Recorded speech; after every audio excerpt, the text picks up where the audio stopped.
Mana shu Petiletka markazi. Mana shu svetofor ostanovkasi. Mana shu ko'chada Alkim Tekstil 850 metr kirsangiz 14 sotuvlik sotilayotgan xonadonimizga borasiz. Toshkent viloyati Quychirchiq tumani Paxtazor MFI eski nomi Petiletka deb ataladi. Mana shu joyda mana ko'rib turganingiz 14 sotuvlik xonadonimiz sotuvga qo'yildi. Gaz, svet, suv, yana nima, internet yo'q, u o'rnatib olsa bo'ladi lekin. Kelgani, internet o'rnatib olsangiz bo'ladi. Gaz, svet, suv hammasi bor. To'g'ri burchak, hamma tomoni o'ralgan.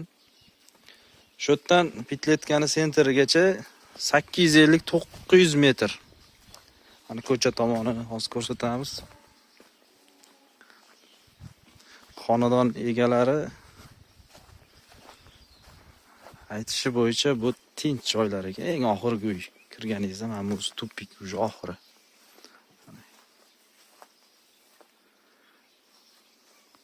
Hal ko'chalarni ham ko'rsataman. Alkim Tekstil bor o'zi, shu yerdan kirib kelinadi. 4 ta xonasi kirib yashaydigan holatda, hammasi yaxshi, bemalol. Kadastr dokumentlari joyida. U ham yangi qurilgan, menimcha. Yangi qurilgan. Ko'cha tomonlar shpaklovka qilinmagan. Shundoq kirganingizda shunaqa katta bitta xonasi bor, mana uzun. Podvali qanaqa buni? Podval polniy podvalmi tagi? Polmas managacha. Ha, mana shu yergacha, yarimigacha podval ekan. Ha, motor qo'yilgan. Tak. Mana xonalari yaxshi holatda. Bu kimki, sizlar kim u? Yo'q, mana ichidagi narsalar. Ha. Olib ketiladi keyin. Mana yana bitta xonasi. Bu tomonida. Bu mebellar kimniki u? Sizlarkimi? Yo'q, mebellar egasiniki. Ha, egasiniki. Bu tomonida yana bitta xona. Bu nima bo'lmoqchi bo'lgan? Oshxonami? Yo'q, dushovoy. Dushovoy. Mana mebellar dushi qo'yilgan. Bu yerda titan. Endi xilama odam siz boshqacharoq qiladi.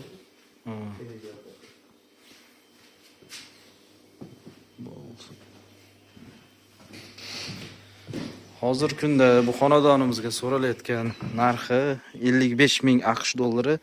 Yana kelishadigan joyi bor. Lokatsiyasi yaxshi joyda joylashgan, tinch joy. Bu tomonida ham ikkita xonasi bor ekan. Bu xona nima bo'lmoqchi bo'lgan ekan endi? Hammom qilmoqchi edi-ku. Ha. Shunaqaga o'xshaydi o'zi, hammomga mo'ljallangan. Lekin zo'r ekan, hamma tomoni o'ralgan. Shlaka blok bilan bu yoq hojatxonasi, bu tomoni ham mana o'ralgan.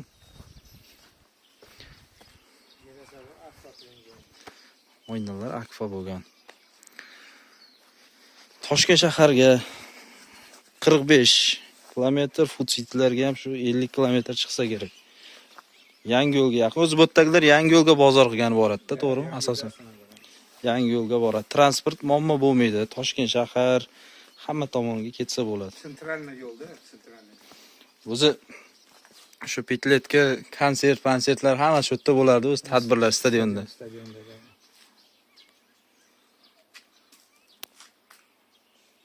Yaxshi joyda joylashgan. Kelinglar, joyiga kelib turib ko'ringlar. Xat hujjatlarni ko'rib, kimdir olish niyati bo'lsa, shu yerda savdo qilsalaringiz, mana shu xonadonni egasi bo'lasizlar.